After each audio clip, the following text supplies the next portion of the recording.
So welcome back to the weekly video series, and the next few videos are going to be loosely entitled Cooking the Books. People have asked me about ways that companies can legitimately massage their profit figures to try and catch you out, make you think they're doing better than they actually are. And what I'm going to do therefore is take on, in the next few videos, a few little tricks that they can keep up their sleeve in order to do exactly that. Now, the first video is going to focus on something called long-term contracts. Now, the sort of companies we're talking about here potentially are all sorts of companies involved in building and delivering complex products or systems for their clients. So that's plenty of firms in the aerospace, engineering, manufacturing, pharmaceutical sectors, to name but a few. Okay? And here, to cut to the chase, is the temptation. At the end of the video, I'll give you a reference to a couple of things you might want to watch, in addition to this one. Now, here's the scene. Okay? I am an engineering company, and I've been awarded a contract over several years to build, let's say, the sort of conveyor belts that you need to build big aircraft. All right, I'm going to make these big conveyor systems and then deliver and install them for my client. Now, here's the opportunity if you're a crafty finance director.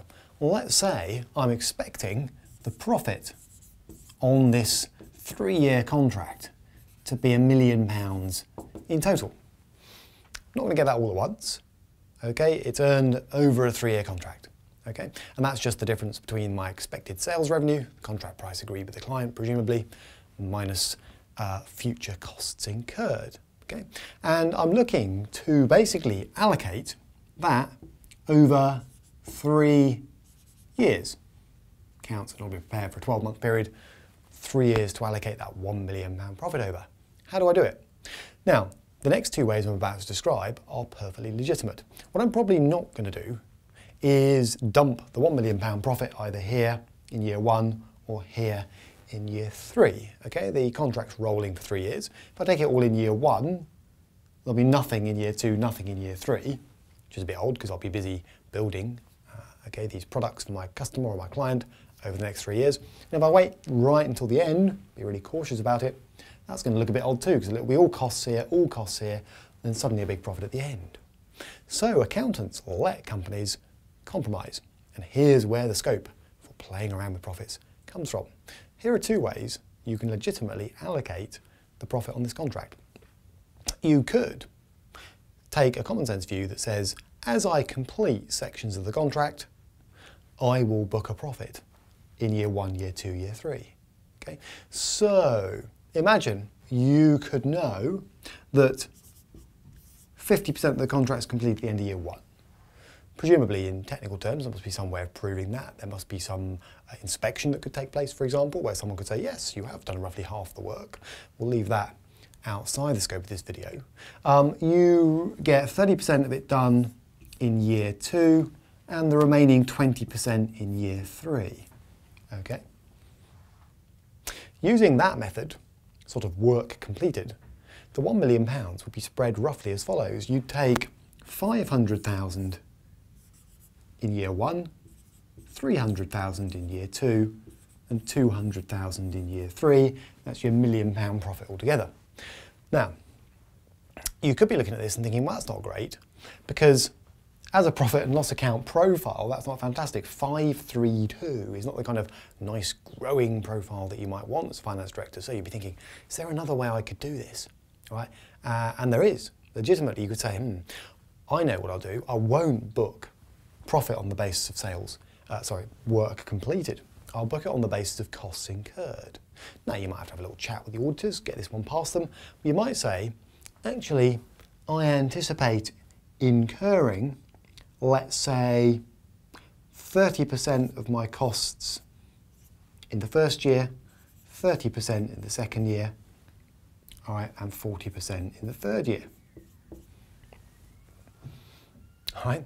Now, if you allocate profit on the basis of costs incurred, you end up with a different profile, because now you're going to take £300,000 of profits roughly in year 1, 300,000 in year 2, and 400,000 at the end. Right? We won't worry too much about how you can have such a difference between work completed and costs incurred on these contracts. It is possible, but my point is more this. The profile you get out using this method is rather different to this method, and yet we're talking about the same contract to supply the same product or service to a client, okay, but with two rather different results. And the methods used here I've described are not really outside the rules. They're not illegal. It's just long-term contracts give finance directors the chance to play around a little bit with the way that the total profit on a contract is shown. This is only a 3-year contract. Okay? This is very short. I mean, these things could be 8, 9, 10 years, okay, easily or more. So you can see the scope. And you know, this isn't even set in stone as we go along. Things will move. I mean, what happens if we start to anticipate cost overruns, for example, or we don't breach critical delivery points in the contract? Okay, then even this sort of system I've described, these systems, you know, these numbers will start to move around a bit. So the world of long-term contract accounting, which I've just given you a hint of here, is riddled with opportunities to move profits around between different accounting periods. And you might say, well, so what? Because you end up with, you know, £1 million of profit booked eventually. Yeah, but in the meantime, the impression given to an investor could be quite different. Now, for those people who felt I went a little bit quickly through there, maybe see my video, What is Profit? If you'd like a bit more background on profit and loss accounts and how they work in general. Okay? And as a takeaway from this video, a couple of things. What do I do about this? Well, first of all, how do I spot it? Okay, and for the techies out there who like to rummage through accounts, all right, you could look at the accounting policies note, have a rummage through, usually note 1 to a set of accounts, and see what policy the directors have adopted in relation to their long-term contracts.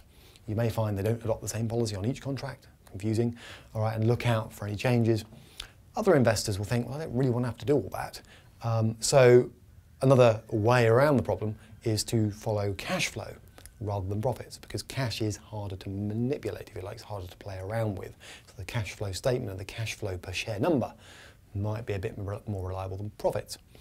But before you all rush off and think, brilliant, Tim, forget all this, just follow cash flow, do take a look at another video I made recently called 5 Ways Companies Can Cook Their Cash Flow. And that will explain that even cash flow statements are not perfect. Next week, I'll pick up this cooking the books theme and look at another way that the directors can attempt to pull the wool over your eyes in the profit and loss account.